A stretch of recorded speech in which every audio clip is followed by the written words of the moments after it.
What's happening, gamers? What's happening, Green Hill Radio? Welcome to the Obama Propaganda Civil War movie review.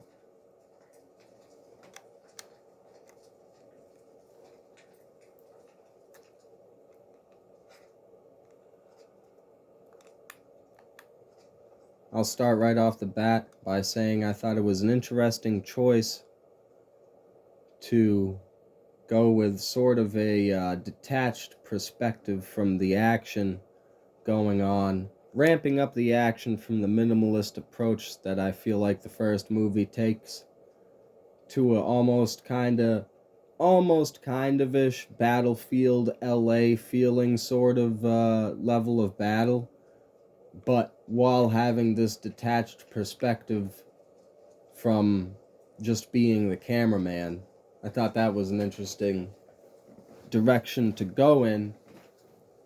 But as I posted on Green Hill Radio, I initially just from the feeling I got off the first movie and that little bit of Kevin Bacon there, which I was disappointed that there wasn't more Kevin Bacon. I thought they were going to lean into that kind of vibe a little bit heavily, which they did a little bit.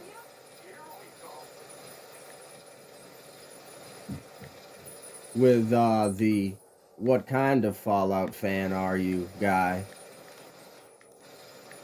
What kind of American are you?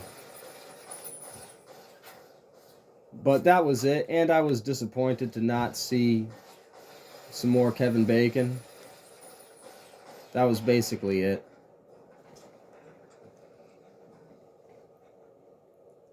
There was a lot of long, pausing kind of shots in between the action. And that wasn't a problem. I liked those surreal shots.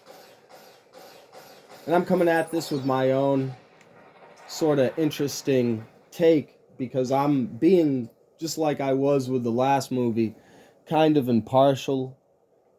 A lot of channels are reviewing these movies right now in the prepping and truth movement community, and they're only looking at it and only doing that aspect of the conversation. And I'm not saying that like, I haven't watched any of anybody else's reviews yet, just because I kind of want to keep my own opinion purely circulating in my head until I finish making this video. But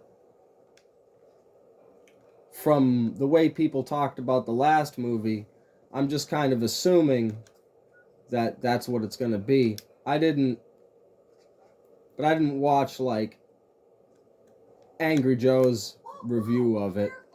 Careful, what kind of an American are you? You get a problem with the press? Huh? As you see, my press pass? Look.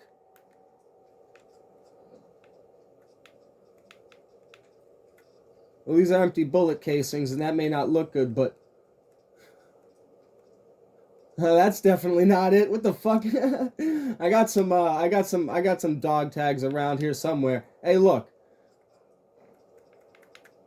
We are all on the same team. Now, what kind of American are you?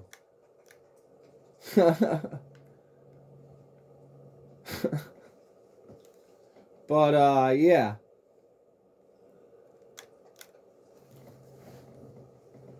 Now, one of the things that kind of surprised me right off the bat, and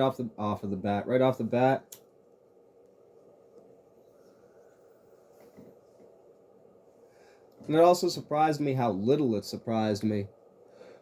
Not the initial gun battle at the marketplace,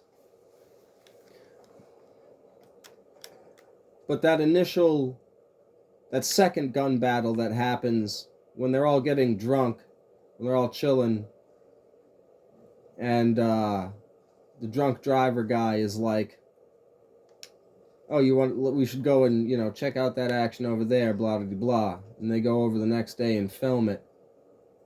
And the squad of people that they with looked like a bunch of, civilians in Hawaiian shirts. I'm just saying, Bog Boys, shout out ATF gun memes. Like, you couldn't have made that, I don't know, you couldn't have made that any more igloo flag-ish without putting a fucking igloo flag on it, I guess is what I'm saying.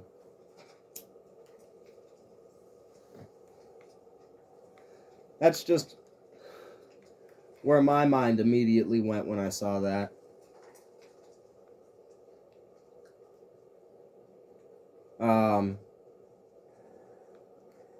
And as a gamer watching it and thinking about a survival situation, like I didn't mind it in the first, like, half an hour of the movie, but once you started getting to, like, that second battle and dudes are dying and you're just sitting there taking pictures, I was like, alright, come on, cameraman from We Were Soldiers, pick up a fucking gun, fucking do something. Like, I just, like, it just started to wear on me, the fact that these fucking people are stacking up in the stacks. It's just constantly, everybody's constantly having to pull Mary Jane out of the fucking way of getting shot. And the scaring the little girl gotta pull her out of the fucking way. And I just thought it got a little bit ridiculous. And then especially at the fucking end. And another thing about, well, I guess I'll wait till I get to that point. So, like, eventually they make it through that gun battle with their, and I'll give credit where credit's due, that they at least, if you're gonna make the Bog Boy reference, if that's what they were doing there, we won't go quietly. They didn't make it like an exclusively hickish, racist, redneck group of white people. There were black dudes and Spanish guys and whatever, you know what I mean? There was a bunch of different people in that group of civilians wearing Gucci gear. But, yeah, I would have liked to have seen more of that. It was pretty interesting to see them get to a, an official military encampment with actual military equipment. But that scene was ridiculous by itself because, the black guy dies and they mope around and cry about it. Spanish drunk driver guy gets real pissed off and flips out about how they're late, they're too far away. Oh, the Western forces are already about to reach the fucking president, and we're not gonna make it to even get the story. Neo, we are not the one. And, but then they, like, I can't remember if it's been a couple of days now because the fucking NCR radio was glitching and I couldn't find the fucking game. And after I watched the movie, I was tired. So it's been like 2 days. But I'm pretty sure they don't even take a fucking nap or whatever. Like, everybody just starts leaving to go on the big main offensive. And drunk driver guy just kind of stares down the road. And then they just somehow magically end up, at the Capitol. So I'm like, how the fuck did that happen? I think I lost my train of thought when I was mentioning as a gamer and so on. As a gamer, and yeah, I was getting into, like, they never pick up any of the fucking guns that are around. And the whole time I'm watching it, it started to wear on me. I'm like, what the fuck? Like when when what's her name climbs out of the ditch and they're all getting into the fucking truck, could have grabbed that machine gun, any one of those guns on the ground. You're in the stack at the White House. another thing I was going to bring up about the White House part was like, number one, I think it's called the MAC or something like that. The periphery, all the periphery staff and echelon of support that surrounds the Secret Service. It's like over 4,000 guys. So let's say half of them ditch. That's 2,000 guys. So I just felt like this little rinky-dink gunfight that we got, where you saw like 2 or 3 MP5 having Secret Service dudes get shot, was a bit underwhelming. Not to mention that the moment any kind of this level of shit kicked off from the beginning, there would have been, like, the president would have been off in whatever of the bunkers, and they didn't have to, Obama knows this, and it's not fucking top secret knowledge or anything. He didn't have to, could have fucking lied about the bunker you're gonna go into and use some old location like Greenbrier. You know what I'm saying? Or Raven Rock, a place that you can actually go to in Fallout 3 and blow up. But, the point is, don't give the American people a little bit credit here that we're not so stupid as to think that in this level of a fucking emergency that, if you still had control over the state of Washington, if you still had control over enough territory that he would have been in a bunker a long fucking time ago. He wouldn't be sitting in the fucking White House, And the whole thing, honestly, was just kind of a little masochistic, if I don't say so myself, from Obama. This is Obama's fucking movie company. So it's almost like what is this, like the cinematic equivalent of a gigantic Freudian slip, like he had a moment of self-awareness and was like, oh yeah, shit, this is what's gonna happen. Like, I mean, from beginning to end, there's no context given about what the fuck is going on. You're just left with this imprint, basically. Like, you're left to just imprint the current political shit storm onto this guy playing the president. So he's Joe Biden. He's on his third term, Obama's third term. You know what I'm saying? Like, I would not be doing this and letting my squad fight everybody. Like, all right,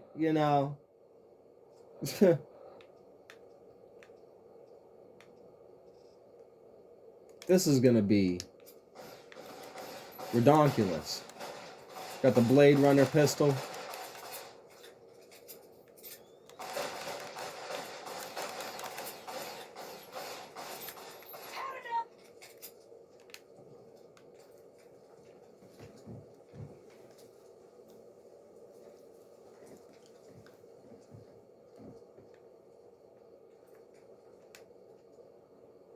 Thought it was kind of funny how the press secretary, basically, I think that's who that was supposed to be, stood out there and tried to negotiate where the fuck they were going to go. Like, the president wants safe passage to this, that, and the third location.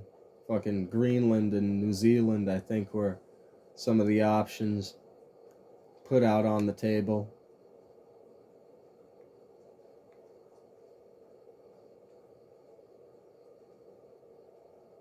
And then what about those nuclear weapons? I mean, to me, looking at the whole current state of warfare, oh shit, we got some, possession and poltergeist going on here. Looking at the whole current state of warfare, like, you have to acknowledge that this shit is a slowly ratcheting up escalation. Like, right now, it's a joke, all right? we have shit like the nuclear powered TBR-3, right? Like if we actually go full blown World War III toe to toe, the crazy fucking weapons, you push governments to the limit like Nazi Germany was in World War II. You see all the lunatic shit they fucking invented to try to win.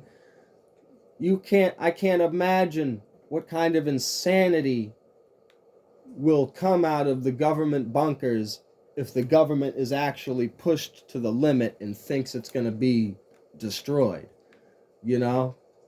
So that's one level. That's another level of it.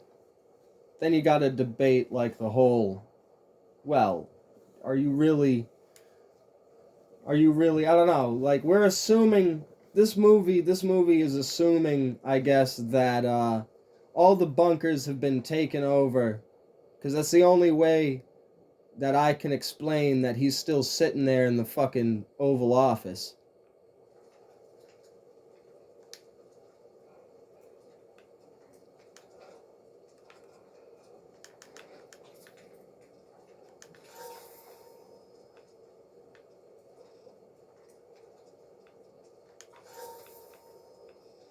Love that dirty water.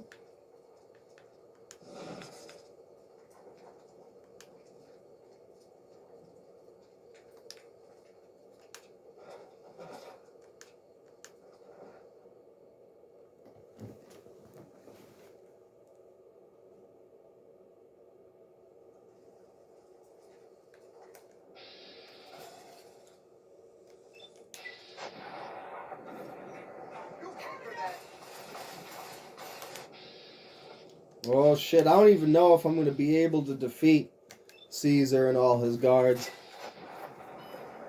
Oh! Oh, you got taken out. What? Last time I fought him, I was kind of lower level, so I guess that does make sense. Taking out your guard here. Oh no, don't get wiped out. Give me a super stim pack and a bunch of just stuff in your face with random shit in the middle of a gunfight. Fucking great Fallout, good old Fallout stereotypes. You just yoink a grenade at you real quick and run.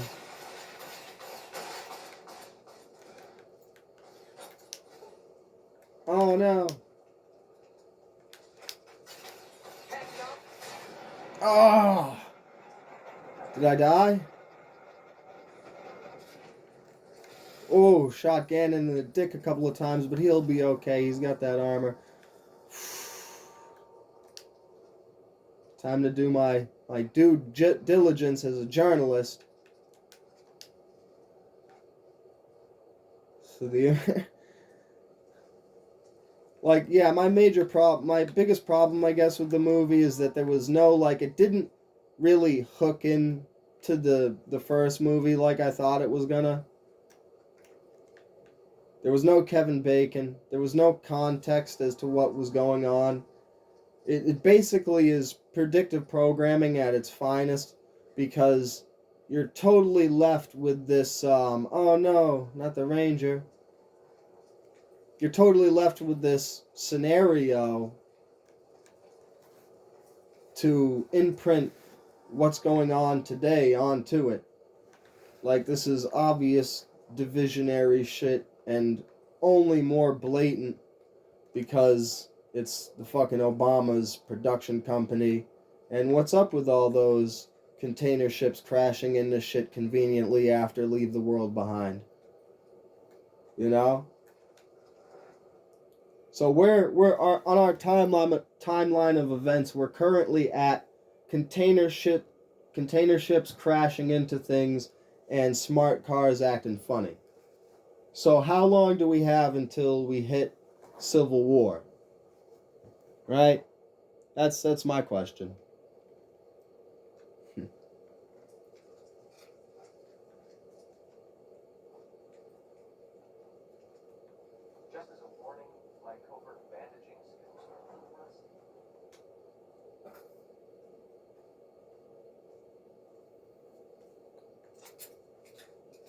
Got any more guys to kill down here?